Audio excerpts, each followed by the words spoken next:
I've got two friends. We've been inseparable since school, always together. Sure, life sent us down different paths as we got older, but our bond stayed strong, even as time passed. From those three young troublemakers, Alexander, the merchant, Ethan the athlete, and me, a factory worker, we grew up together. To be honest, I was the last one to settle down. Things really started to fall apart when my girlfriend met my friends. The simple factory guy, me, just didn't seem that interesting anymore with a cafe owner or a rising athlete sitting next to her. At first, I was angry with the guys. But then I saw it for what it was, kind of like a filter. And then, after a few bumps in the road, Harper came into my life, and she stuck around. So when my slightly tipsy wife leaned over and whispered that Ethan's wife was cheating on him, I couldn't help but laugh. "Oh, come on, stop making up stories," I said. There was no way something like that was true. Ethan, he had a solid job, looked like an Olympic athlete, and just seemed, well, perfect. Not a chance. But Harper wasn't letting it go. She told me herself, and with some journalists too. "Wait, I remember the name. You can ask Ethan. He knows him," she insisted. "Really?" I just waved it off, glancing over at Ethan and his wife. They looked perfectly fine. Happy even. "Listen, let's not get involved in this, okay? Let them handle it themselves," I told Harper. She wasn't thrilled, but she agreed. "Okay, but what do you want me to do?" I asked, feeling a little constrained. The fact is, gossip wasn't really our thing. We were grown-up, serious, responsible people. "You have to tell him." "She's lying." I wish I could, but he wouldn't believe me. "I'm nothing to him." "But you," Harper insisted. Our conversation ended up being louder than we meant, and before long, our friends were glancing over at us. "All right, enough. Let's just go home," I said, trying to steer things back on track.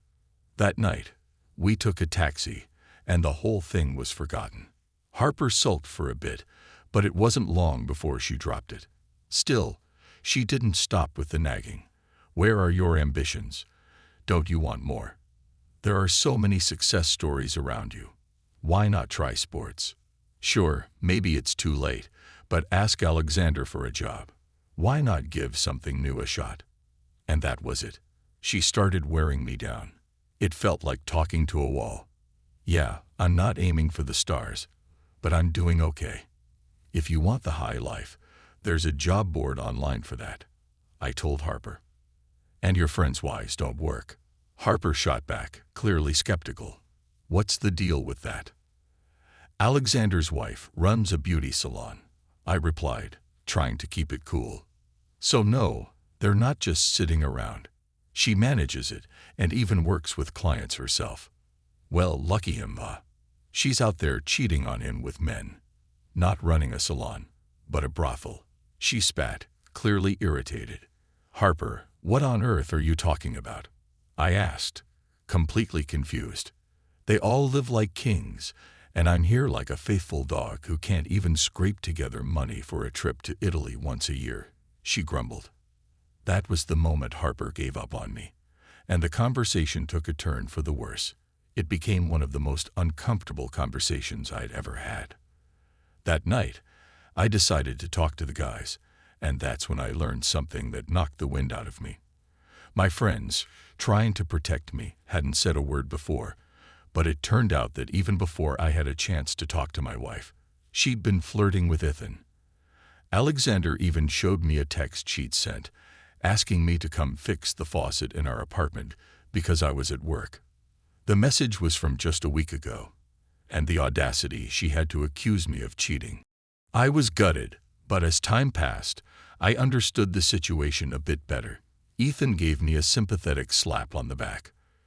"I wanted to stir things up when things started falling apart with us," he admitted. Alexander added, "She moved on to me." "Sorry, man. Looks like she's already moving on," Ethan finished. "Well, you want to throw her out yourself, or do you want me to help?" Alexander grinned. In the end, that's exactly how it went down. I walked into our bedroom and found them, Harper, Alexander, and a bottle of champagne. The scene was straight out of a nightmare. Harper was sobbing, then suddenly threw herself at Alexander, offering to run off with him. "Screw you," my friend muttered. "I'm married." "Why did you come here?" my wife asked, mascara all over her face, making her look anything but attractive. "Why?" she repeated, blinking at me with this clueless look. "Don't make this worse. Just leave, or I'll drag you out by the hair," I said, voice steely. "Where to?" she shrugged, not a care in the world. "Go to your mother's, go wherever." "I don't care. Just get out." "It's over," I said, coldly ending the conversation. After the divorce, my friends filled me in on how Harper tried reaching out again. I couldn't help but grimace. I wasn't interested in hearing her try to spin it like she was just trying to find her luck one last time. But once again, I was wrong. She came back, claiming she wanted to fix things, offering this tired excuse. Nothing happened. I realized my mistake. I didn't even flinch. "No one cares," I told her flatly. "Go with God, but don't come back."